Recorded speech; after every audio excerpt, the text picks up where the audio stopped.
En 1967, le cardinal Léger quittait le siège épiscopal de Montréal pour se faire missionnaire en Afrique noire. Il réside depuis au Cameroun, un pays qu'on dit le résumé de toute l'Afrique, avec son indépendance récente, ses grandeurs et ses contrastes. Chaque année, le 1er janvier, c'est dans la fierté et la joie que tous les Camerounais suspendent la tâche ardue d'un pays en voie de développement pour célébrer l'anniversaire de cette indépendance.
Le cardinal Léger s'occupe maintenant surtout de l'enfance handicapée dans le diocèse de Yaoundé. L'archevêque du lieu est Monseigneur Jean Zoa.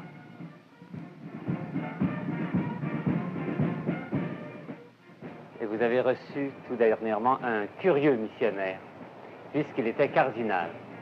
Est-ce que c'est pas un peu encombrant? Vous employez là le mot que son éminence lui-même a employé dès son arrivée. Il a dit, je sais qu'un cardinal dans une mission, c'est un meuble encombrant. Mais cette difficulté n'a pas existé dans le diocèse de Yaoundé pour plusieurs raisons. Premièrement, pendant la durée du concile, le cardinal et moi, on s'est beaucoup connus, on s'est beaucoup fréquentés. Et malgré les différences qu'il y avait entre lui et moi, lui canadien, moi africain, lui blanc, moi noir, lui cardinal, archevêque depuis je ne sais pas combien de temps, moi venant à peine d'être nommé, nous sommes arrivés à une grande amitié. Et vous savez, une des lois de l'amitié, c'est de rendre les êtres égaux. Le cardinal et moi, on s'est retrouvés vraiment en amis. Et ce n'est pas le cardinal que j'ai reçu, mais c'était le cardinal Léger. D'abord, ça nous a beaucoup aidé. Il y a Monseigneur Zoa qui était l'ami du cardinal, mais les fidèles de Yaoundé, est-ce qu'ils ont facilement compris la signification de ce geste et comment l'ont-ils reçu? Quand j'ai su que son éminence allait venir chez moi, j'ai immédiatement rassemblé clergé missionnaire, clergé local et quelques laïcs. Leur dit voilà, le cardinal Léger veut venir chez nous ici. C'est un ami à moi, mais je ne veux pas qu'il soit mon hôte. Si vous êtes contre, il ne vient pas. Qu'est-ce que vous me dites? Ça a été une adhésion du côté africain immédiate et totale et enthousiaste. Et si vous voyez les photos de son arrivée, c'était vraiment tout le diocèse qui l'accueillait. Mais pour notre première question, je voulais quand même terminer. Il n'y a pas eu que le fait que nous étions amis. Il y a eu le fait aussi, j'allais dire, de la lucidité et de la vertu du cardinal. Je vous assure, c'était un homme d'une délicatesse que vous n'imaginez pas. Si je pouvais avoir des vicaires aussi dociles, aussi délicats, le cardinal ne remet pas le petit doigt sans me demander l'autorisation. Vraiment, moi, j'ai été très édifié par ça. Si bien qu'il n'y a jamais eu de gêne ici. Malgré toutes ces vertus du cardinal, il est quand même prince de l'Église. Et est-ce qu'il y avait des difficultés protocolaires? Oh non, il n'y a pas de difficultés protocolaires. Parce que premièrement, en Afrique, au-delà de tout ce que vous avez là-bas comme protocole, il y a l'âge. Il y a l'âge qui résout tout. Or, le cardinal accomplit la définition de l'homme qu'il faut respecter en Afrique, indépendamment du fait qu'il est cardinal. Son âge l'opposait. Comprenez, c'est très important cela. Alors, nous avons des situations où, parce qu'il est le cardinal, nous connaissons tout le protocole de l'Église, parce qu'il est âgé, il passe le premier. Il y a d'autres endroits, quand il s'agit des responsabilités, où je passe le premier.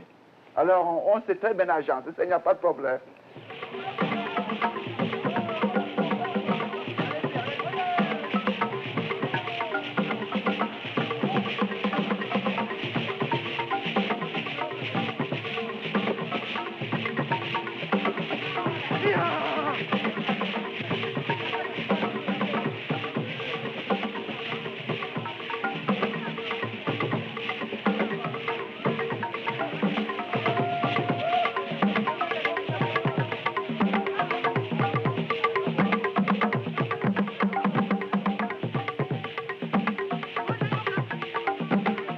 Comme africain, je vous assure, c'est admirable de trouver des gens qui manquent de tout, mais qui chantent, qui dansent.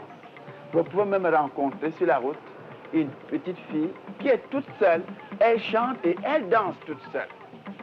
C'est comme une source qui jaillit de l'être même. Ce n'est pas une joie qui vient de conditions extérieures. C'est admirable. Et quand vous voyez des gens d'un certain âge mourir, vraiment, c'est comme un départ pour aller rencontrer des gens qu'on n'a pas vus depuis longtemps.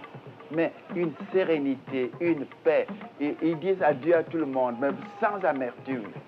C'est extraordinaire. Je crois que c'est une des grandes richesses dont l'Afrique est témoin aujourd'hui. Une richesse que je ne voudrais pas que l'Afrique s'approprie en disant une richesse africaine, mais c'est une richesse humaine dont l'Afrique, dans son évolution, est témoin et qu'elle doit garder comme un bien appartenant à tout le monde pour le partager avec ceux qui, par la technique, se sont éloignés de cette joie, mais qui peuvent contribuer justement à notre libération. Ainsi, il y aura le donner et le recevoir.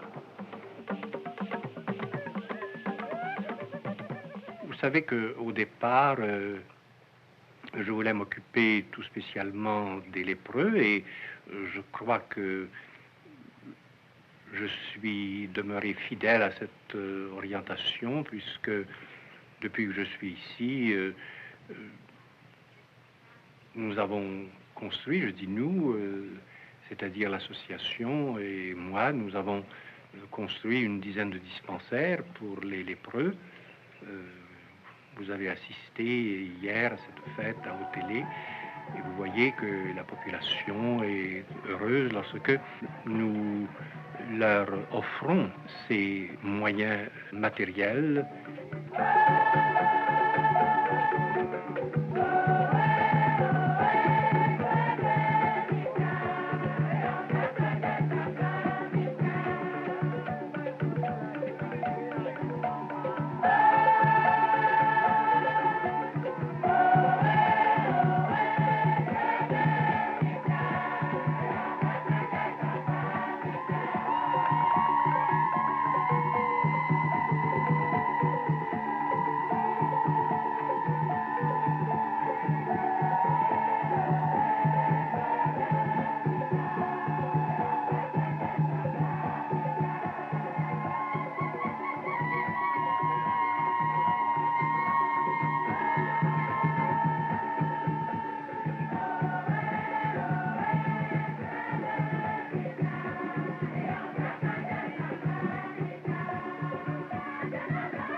La lèpre est une maladie biblique, dans ce sens que Dieu, les prophètes et le Seigneur Jésus lui-même ont toujours placé cette maladie dans leurs propos spirituels. Ils ont comparé la lèpre à un mal qui pouvait atteindre l'humanité tout entière. Et on peut dire qu'il y a une humanité lépreuse, non pas seulement dans ses membres extérieurs, mais il peut y avoir aussi une lèpre spirituelle. Et c'est pourquoi le Seigneur, en annonçant la bonne nouvelle, a placé les lépreux en exergue, c'est-à-dire comme avant-propos de l'annonce de la bonne nouvelle. La bonne nouvelle, elle est annoncée lorsque les lépreux sont guéris, lorsque les boiteux peuvent marcher, lorsque les muets et les sourds peuvent entendre et parler. Or, lorsque vous visitez les missions, vous constatez qu'il y a toujours cette présence symbolique. La mission ne veut pas tout faire, elle ne peut pas tout faire.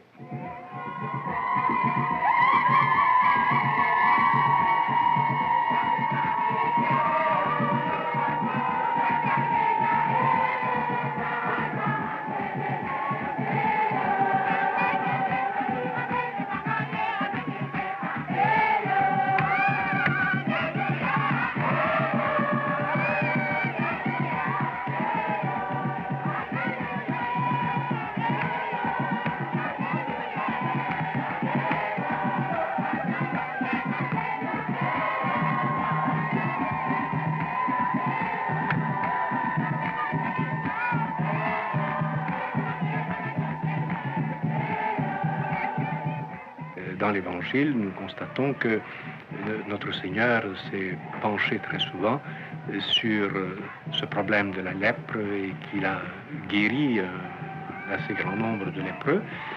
Et chaque fois qu'il guérissait un lépreux, il agissait d'une façon toute particulière, puisque après il leur disait « allez vous présenter au prêtre ». Et c'est cette démarche qui est intéressante.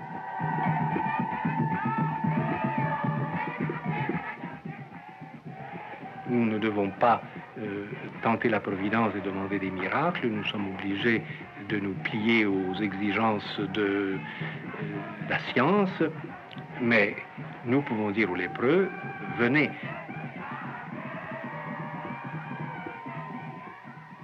Vous êtes venu à Mbalmayo, vous avez vu l'état lamentable dans lequel vivent ces pauvres gens.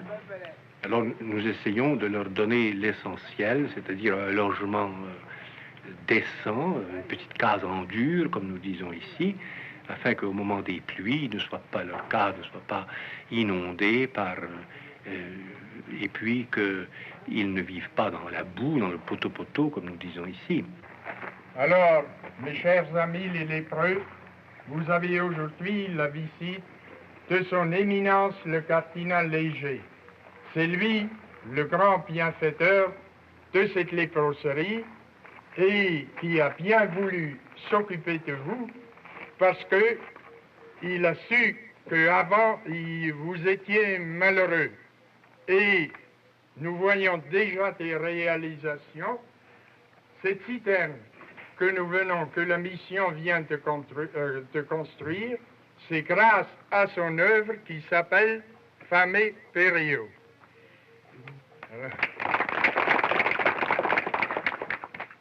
Emen anen vanda pi bese miro mboladi fa misezam.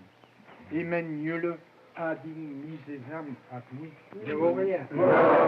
Asute ave mina amodi eman chom ane joena souvenir.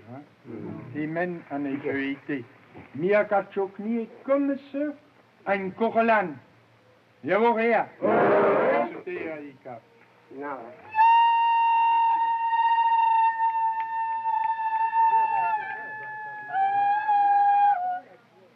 Alors, son éminence, le cardinal Léger, c'est vraiment le père des lépreux. Et pour vous laisser, mes chers amis, un souvenir de son passage d'aujourd'hui, il vous donne une image où il y a sa photo pour que vous vous en souveniez, que c'est lui le promoteur, le grand bienfaiteur de votre léproserie.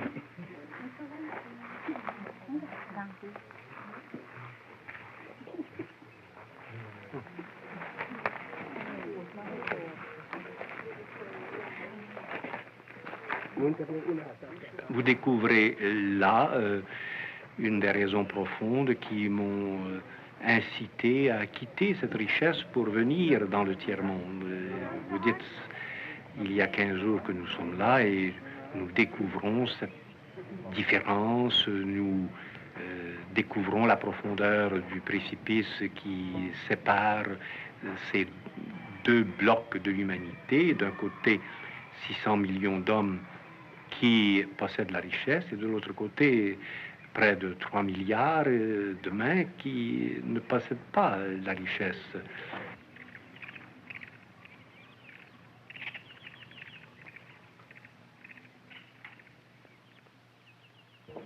Sœur Odile Marie, vous êtes en Afrique depuis combien de temps? La 20e année.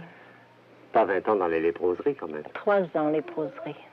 Est-ce qu'elle était dans l'état actuel quand vous êtes arrivé ici? Oh non, les cases s'effondraient, les toits également, l'eau traversait les toits.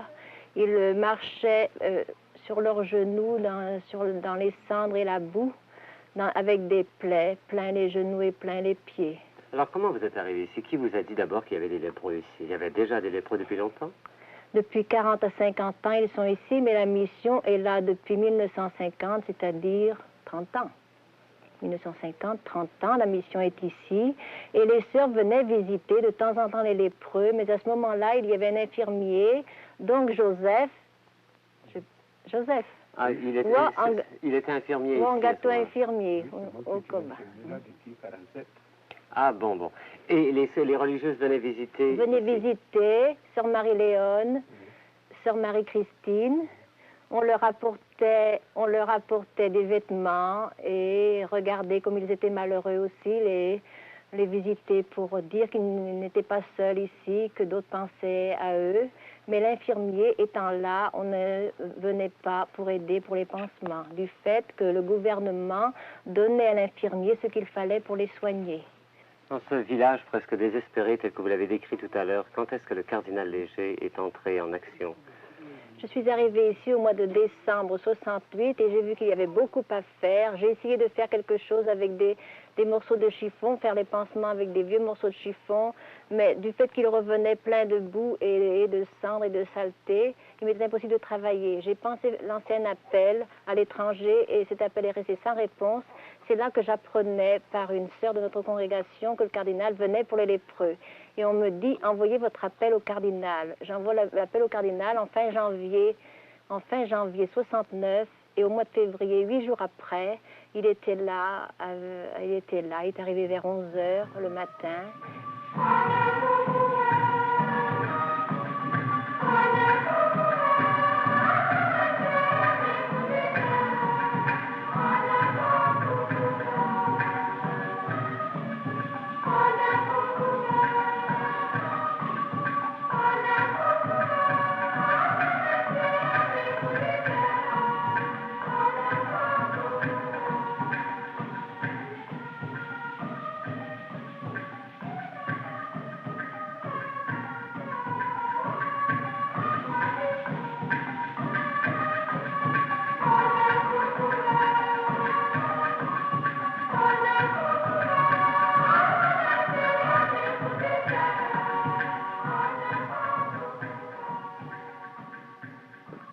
Comment cette petite sœur arrive-t-elle à faire déplacer un cardinal?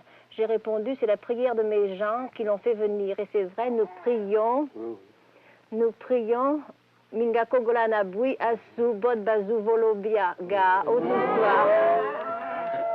Alors, vous priez pour que le cardinal vienne, et le cardinal est arrivé. Quand il est arrivé ici, il est arrivé par le chemin qu'on voit là-bas, là. Par le chemin, là-bas. Il y avait les cases tout le long ici, 11 déjà ont été détruites et 3 ou 4 ont été détruites dans le bas du village là-bas. Qu'est-ce qui s'est passé? Il est arrêté à la première case, il a vu là Mariabou, Zarangayen Mariabou Aouya, non Manemou, son mari est là.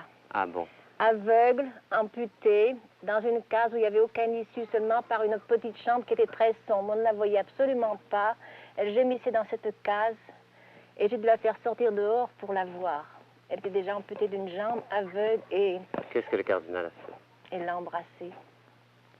Angawuban, Bodbese Bangayen, Angawuban, Abobajang Akiba, Amosamba Boyana, Bibeta Yena, Dun, Yavimiambulu, Granusi. Abobajang Akiba, Amosamba Boyana, Bibeta Yena, Dun. Biabamiambolo Abobajang Akiba Amozamba Boyana Bibata Yana Biabamiambolo Ambolale Biabamiambolo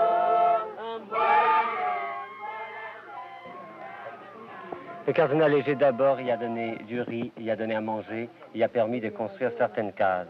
Et est-ce qu'il continue toujours à vous envoyer? Il continue jusqu'à maintenant. Les constructions se terminent ces jours-ci et il continue toujours à donner une ration de riz par semaine. Une ration de riz par semaine avec du poisson. Il donne également du savon pour pouvoir laver les bandes. Alors le cardinal Léger, qui était parti au départ pour aider les lépreux, même si maintenant s'est dirigé vers, par exemple, les centres de réhabilitation, continue quand même son action auprès des lépreux. Il continue toujours, et nous espérons qu'il continuera encore, parce que de plus en plus nos malades, étant très handicapés, ne peuvent pas se suffire, et il faudrait déjà leur assurer un repas par jour, du moins un certain. Elle s'appelle comment, la petite? Hortense. Hortense? Elle a quel âge? 3 mois. Et est-ce qu'elle est atteinte de la lèpre? Elle n'est pas atteinte de la lèpre. Grâce au traitement que ses parents prennent, et elle-même va être vaccinée du BCG et n'était pas assez forte jusqu'à maintenant, mais elle pèse ses 4 kilos. Elle pourrait être vaccinée du BCG ces jours-ci, qui le garantira également de la lèpre. Vous êtes, vous, conseiller ici, monsieur, hein? Oui. C'est-à-dire que vous aidez la sœur dans la gérance du village? C'est ça. Et le cardinal Léger, vous vous en souvenez? Beaucoup même, beaucoup même. Je pense que vous m'avez demandé tout à l'heure, vous avez dit après que la sœur ait parlé, je voudrais dire quelques mots, je voudrais remercier. Nous voudrions vous sentir d'abord dans notre sens, Dans votre langue? à notre langue. C'est-à-dire, nous remercions d'abord le bon Dieu parce qu'il nous envoie, n'est-ce pas, les hommes qui nous aident. Premièrement, comme le cardinal. Deuxièmement, ainsi que notre sœur. Le cardinal Léger, c'est d'abord un cœur. C'est d'abord une âme qui vient écouter. S'il pouvait se donner une devise, c'est celle-là. Je suis venu écouter l'Afrique, apprendre de l'Afrique. Et il ne considère ce qu'il apporte comme un corollaire de cette découverte de l'Afrique. Et quand le cardinal Léger, monseigneur Zara, écoute, qu'est-ce qu'il entend? Qu'est-ce que vous avez à dire à l'Occident et à l'occidental qu'il est? Ce que le cardinal entend, c'est cette humanité qu'il découvre partout.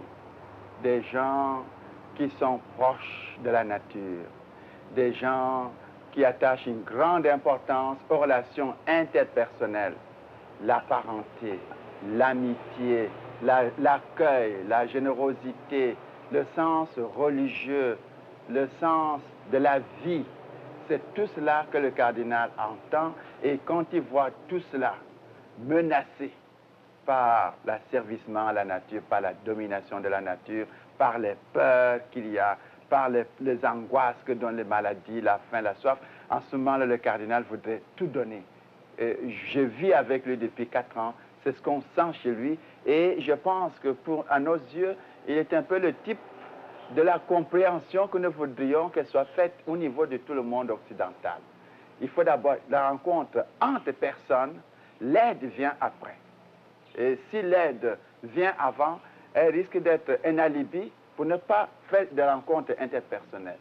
Je crois que c'est cette mystique-là que nous sommes en train de vivre dans l'expérience du cardinal parmi nous.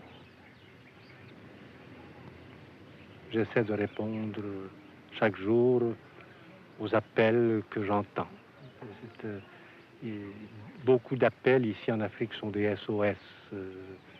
Venez à notre secours. Vous l'avez constaté en visitant les léproseries des Bolova et de Mbalmayo. Vous le voyez ici, devant ce petit dispensaire.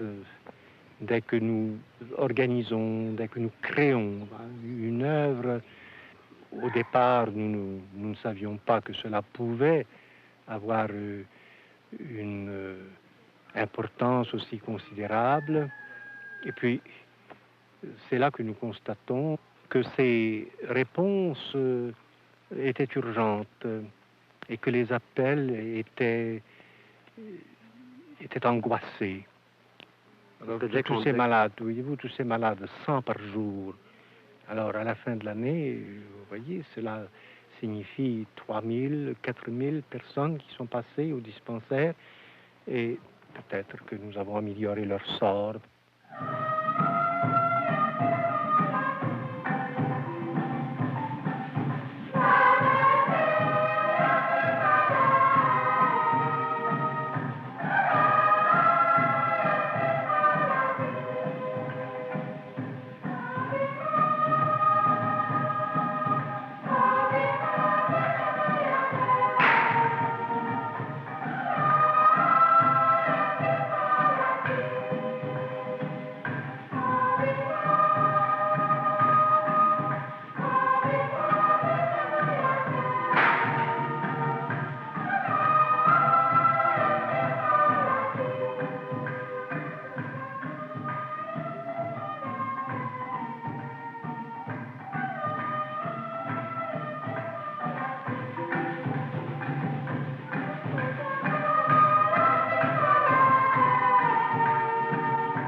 Monseigneur, est-ce que c'est un endroit qui est plus cher au cœur du cardinal que d'autres endroits? C'est un endroit où, évidemment, j'ai enregistré mes premières impressions sur l'Afrique et où j'ai eu le temps de réfléchir parce que, comme vous le savez, j'ai prêché beaucoup de retraites depuis que je suis arrivé ici. J'en ai même prêché dans d'autres pays, au Dahomey. Alors, j'ai donc dû me remettre à l'étude, me recycler, comme on dit aujourd'hui. Et ensuite, j'ai eu une immense correspondance. Et comme je n'ai plus de secrétaire, j'ai écrit des centaines et des centaines de lettres, ce que je ne puis pas faire en ce moment parce que je suis trop pris par l'organisation du centre des handicapés. Justement, certains se demandent, puisque vous avez quitté un endroit où il y avait un dispensaire, vous avez même quitté comme lieu de résidence les léproseries, certains se demandent si c'est que vous choyez plus particulièrement cette dernière œuvre qui est celle des enfants handicapés.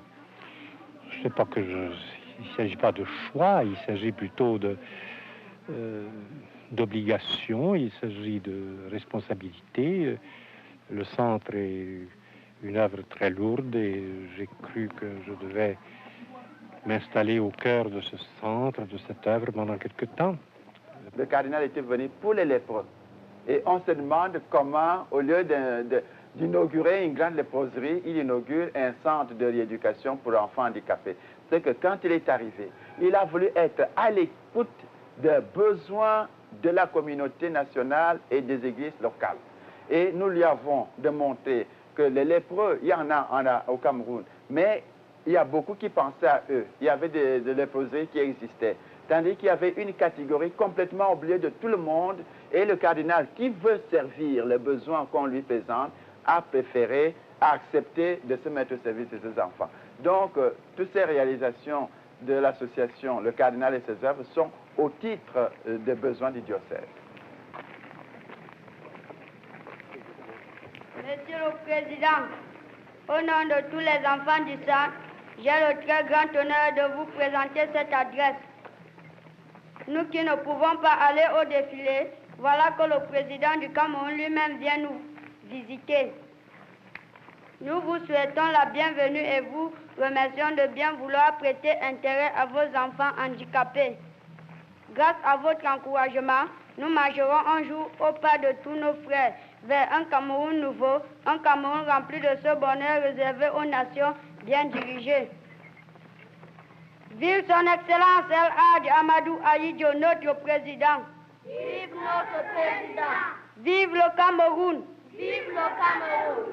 Vive le président. 1, 2, 3, chant. Vive le président. Vive le président. C'est un cri d'allégresse, cri de bonheur, que tout avec qui fête.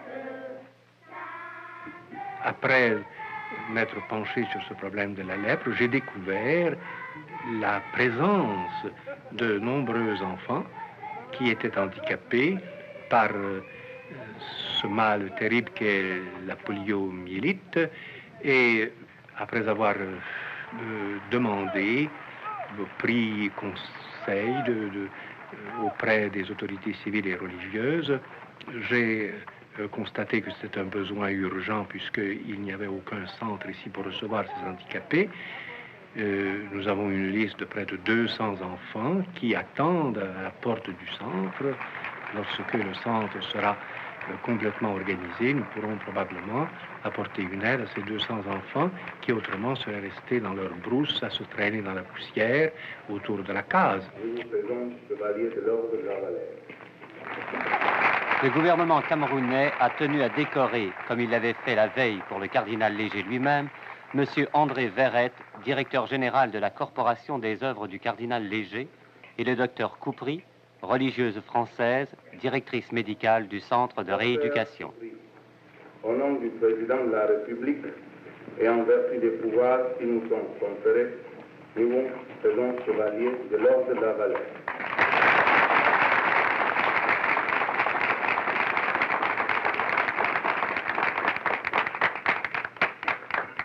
Merci à tous d'être venus si nombreux. Monsieur le vice-président de la République, Monsieur le Président, Monsieur le Premier ministre du Cameroun oriental, Monsieur le cardinal, Excellence, Monseigneur Ganting, envoyé spécial du Saint-Père et porteur d'un très beau message du pape à l'adresse de son éminence le cardinal, Excellence, Messieurs les ambassadeurs, Messieurs les ministres du Canada et du Québec,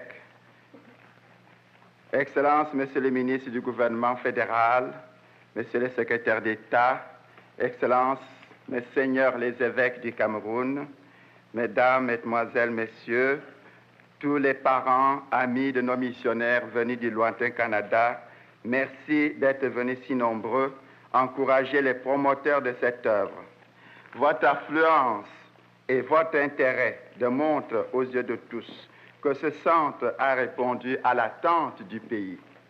Les bénéficiaires de cette œuvre, ces petits-enfants infortunés, sont des hommes. Voilà pourquoi le Cameroun n'est pas d'accord avec les esprits chagrins qui estiment que ce centre est du luxe et du gaspillage pour un pays en voie de développement. Le cardinal a payé de sa générosité et de son dynamisme, mais aussi de grandes fatigues, de voyages et de démarches sans nombre. Elle a été payée par la conjugaison d'efforts divers, de bonnes volontés diverses. Pourquoi cette ténacité? La réponse est évidente aux âmes bien-nées. Libérer physiquement des enfants handicapés, les restituer à la société comme des citoyens aptes à participer aux tâches de construction d'un avenir meilleur. Ici, dans le tiers-monde, je crois que la première conséquence que nous pouvons découvrir dans l'action que nous faisons, c'est d'apporter à ceux qui nous regardent, de leur apporter ce témoignage de fraternité et surtout de faire ressortir la grande dignité de la personne humaine. Alors que dans certains pays, la personne humaine est brimée et que le développement purement technique peut opprimer l'homme, nous essayons ici de nous pencher sur des êtres non productifs, marginaux, et par cette action, nous invitons tous ceux qui nous regardent à aller plus loin que les apparences dans ces corps fragiles, dans ces membres tordus, dans ces membres rongés par la lèpre. Il y a une dignité qui est voilée dans ces handicapés et aussi dans ces retardés mentaux. Il y a une dimension qu'un regard superficiel ne peut pas découvrir.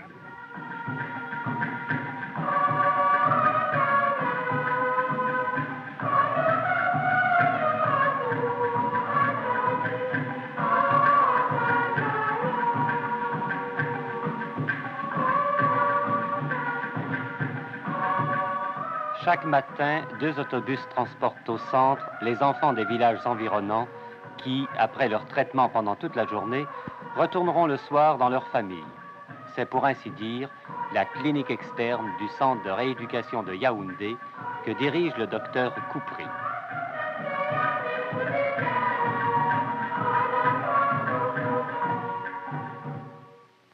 Comme il est sensible à toute misère, et à celle des enfants en particulier, ça n'a pas été du tout difficile parce qu'il était tout prêt à aider aussi toutes sortes d'handicapés. Du point de vue des techniques de rééducation, est-ce que ce sont des techniques occidentales et très adaptées, très scientifiques, très modernes? La kinésithérapie, et la kinésithérapie partout, c'est une science qui n'est pas tellement ancienne dans les pays, mais qui se développe, et nous avons des kinésithérapeutes qualifiés. Qui viennent de différents pays? Qui viennent de différents pays, Canada, France. Il y a avoir bientôt d'autres nationalités aussi pour internationaliser le plus possible. Est-ce que ça cause pas des difficultés précises au point de vue médical, l'internationalisation? Non, parce que tout ceci est un peu standardisé. Disons, alors il y a des petites techniques différentes, mais je pense que la multiplicité des nationalités multipliera l'enrichissement que chacun pourra en retirer, parce que chacun apportant ses techniques, on discute, on perfectionne, on pèse le pour et le contre, et on s'enrichit beaucoup mutuellement à avoir différentes méthodes ou différentes techniques.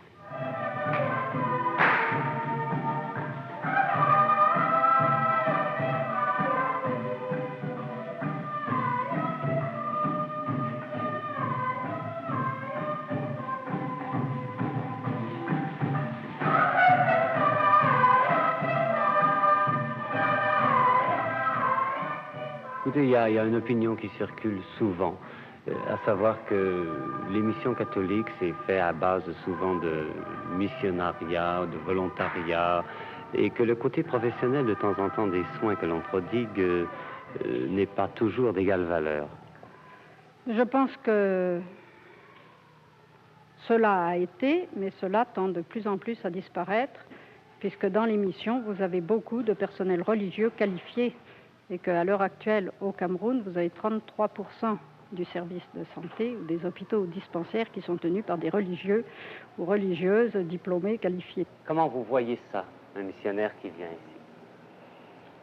Je vois ça comme l'accomplissement du mandat du Christ, aller de toutes les nations faire des disciples.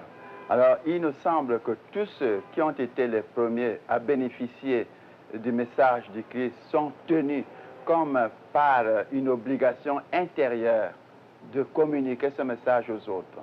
Et je crois que c'est la situation du monde occidental qui a bénéficié de la connaissance du Christ et qui doit le porter à d'autres. C'est comme ça que nous voyons cela. Cet engagement que vous avez pris en venant au Cameroun et plus précisément vis-à-vis des handicapés, est-ce que c'est un engagement d'ordre caritatif uniquement? Non, mais la charité passe par la science. Derrière chez moi, savez-vous ce qu'il y a derrière chez moi? Savez-vous ce qu'il y a? Non! Il y a un bois, le plus joli des bois. Qu'est-ce que vous faites avec tous ces petits-enfants-là surtout? C'est surtout le travail médical qui est important ou c'est l'affection? Oh, les deux. Ah, vous êtes africaine, vous allez nous dire ce qu'ils préfèrent. Est-ce que c'est les traitements qu'ils préfèrent ou c'est quand vous les prenez dans vos bras? Vous êtes africaine, vous savez ça, vous? Ben, quand je les soigne, je suis très heureuse de les soigner, les voyant souffrir. Je suis heureuse de leur apporter un secours.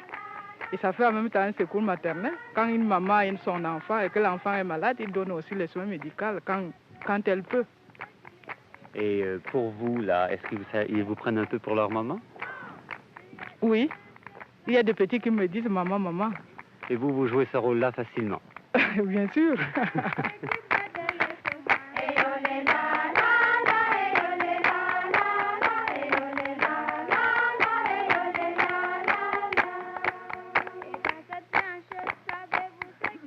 Lorsque ils constatent que nous nous penchons sur leur détresse, ils peuvent danser sur leurs genoux. Et puis les enfants vont nous appeler papa. Il y a tout. Je crois que c'est très rare dans des hôpitaux d'handicapés de l'Occident qu'on entende ce mot, père ou papa. Tandis qu'ici, dès que vous vous penchez sur eux, non pas simplement sur le plan scientifique, simplement parce que vous voulez redresser leurs membres, mais lorsque vous allez plus loin et que vous atteignez leur cœur, je crois que vous les placez dans un climat, ou créer un climat qui leur permettra de retrouver, si vous voulez, les fonctions vitales de leur être. Des réactions en profondeur sont parfois une thérapeutique plus efficace que les remèdes qui sont appliqués à l'extérieur de l'être.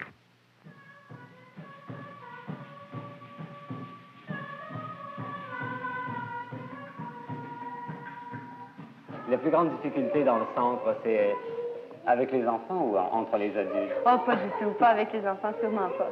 Je pense qu'au point de vue travail, la seule difficulté, puis encore, c'est pas une difficulté, c'est Un inconvénient, c'est le fait que les enfants ne parlent pas français. Alors on doit, en plus de leur enseigner, disons, à lire et à écrire, il faut commencer par leur montrer la langue. J'ai une monitrice dans la classe qui parle Ewondo et Bassa, qui sont deux des principaux dialectes. J'ai des enfants qui parlent 4 dialectes. Alors, parfois, c'est un peu compliqué, mais les enfants s'entraident, ils sont habitués. Partout dans les écoles officielles, c'est pareil. Ils ont des enfants, ça va jusqu'à 7 et 8 dialectes dans les mêmes classes. Alors, les enfants s'entraident, ils se traduisent, puis ils comprennent avec les yeux, des fois. Ah, oui. Monseigneur Zohar nous disait ça à tous les Camerounais, qui avaient une intelligence très pénétrante et comprenaient avec leurs yeux. Oui. Et vous leur parlez avec les yeux? Oui. Quand je fais des gros yeux, c'est clair que ça va pas. Je vous voyais faire, là, avec les enfants. Il ne faut pas sortir du poisson, il faut mettre la peinture à l'intérieur. Et ces pauvres petits, ils ont de la difficulté parce que leurs membres ne répondent pas souvent aux ordres qu'ils donnent. Et vous, ça vous tend pas, ça? Au début, oui. Au début, pour moi qui n'avais jamais travaillé avec des enfants infirmes, c'était... disons que j'avais mal au cœur. Chaque fois que j'entrais dans la classe, si un enfant devait se déplacer ou si un enfant bougeait d'une façon que j'avais l'impression qu'il allait tomber à chaque minute, alors ça m'énervait. Est-ce que pour vous, c'est plus important de leur montrer des choses ou de les bercer, de les cajoler, de leur donner de l'affection? Au début, on les berçait peut-être un peu trop. Moi, je portais un enfant pour aller au tableau, je le portais pour aller au lavabo.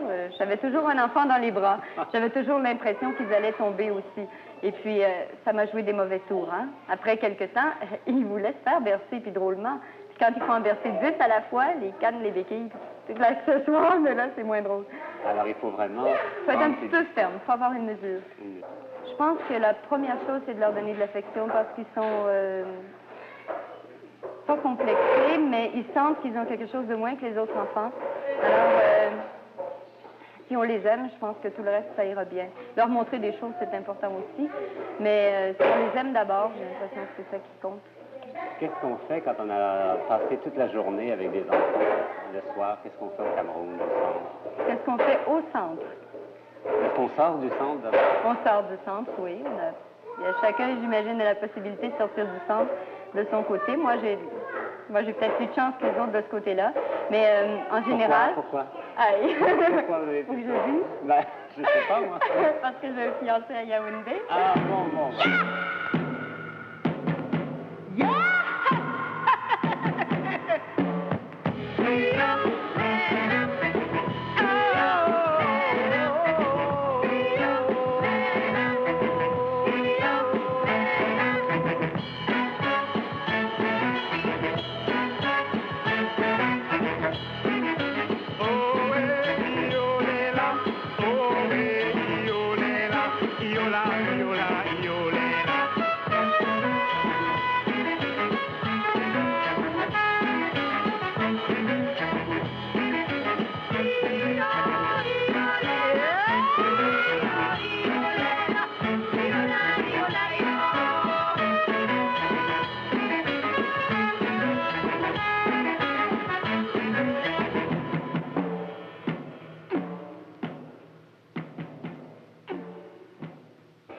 Le cardinal,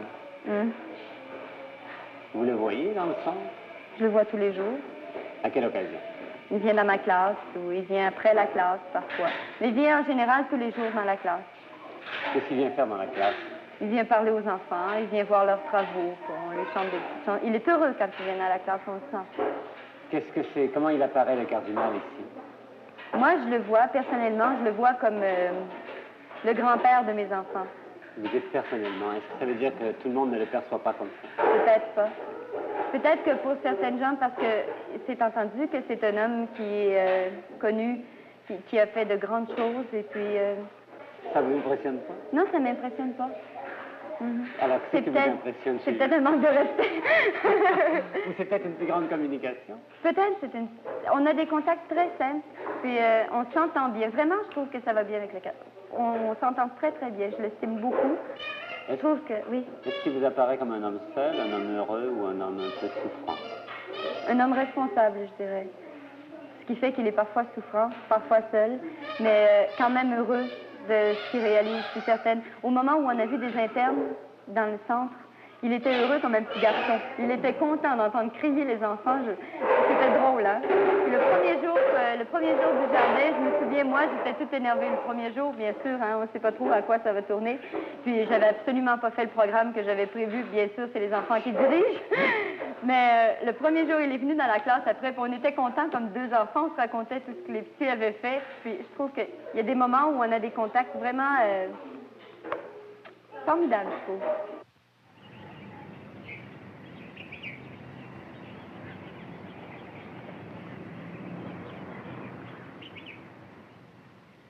Vous avez de grands handicapés qui sont devenus des chefs de nation. N'oublions pas que Roosevelt aux États-Unis était un handicapé et que surtout ces enfants qui souffrent de la polio ont une vitalité extraordinaire et que très souvent ce sont des enfants très intelligents. C'est pourquoi dans un centre comme celui-ci, non seulement nous leur offrons des soins particuliers, mais il y a une école, il y aura demain un atelier, nous voulons les initier à la vie de leur peuple, nous voulons les initier aux besoins de leur peuple et peut-être qu'un jour ou l'autre, si vous revenez dans 10 ans ou dans 20 ans, vous découvrirez que ces enfants occupent une place dans la société et qu'en revendiquant leurs droits, ils ont en même temps aussi découvert leurs devoirs.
Que ceux qui viennent trouvent une pensée, une stratégie, un plan, alors collaborer signifiera en ce moment-là entrer dans cette action locale. Si on n'accepte pas d'entrer dedans, il vaudrait mieux marquer des missionnaires plutôt que d'avoir des gens qui viennent imposer. C'est comme ça que nous concevons les choses aujourd'hui.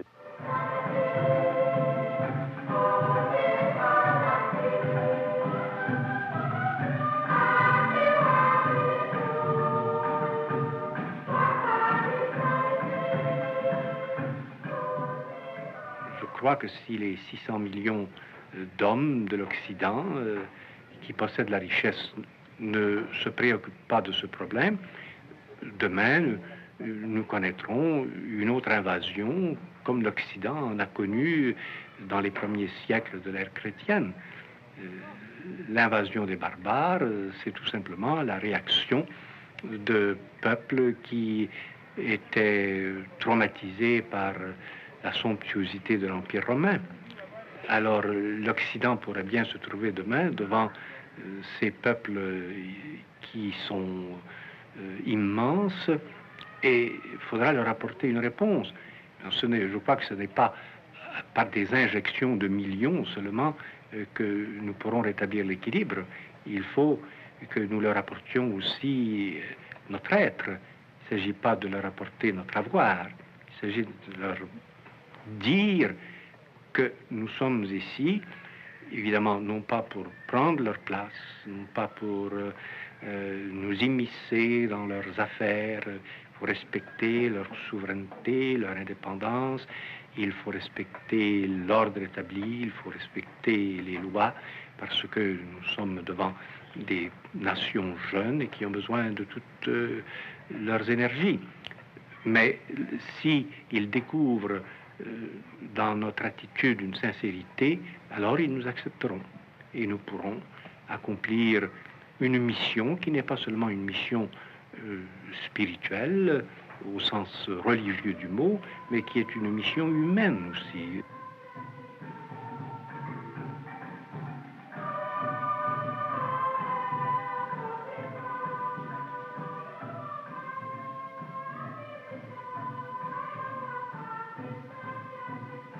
Il ne faudrait pas que nous croyions que l'Occident va leur apporter tout le bonheur.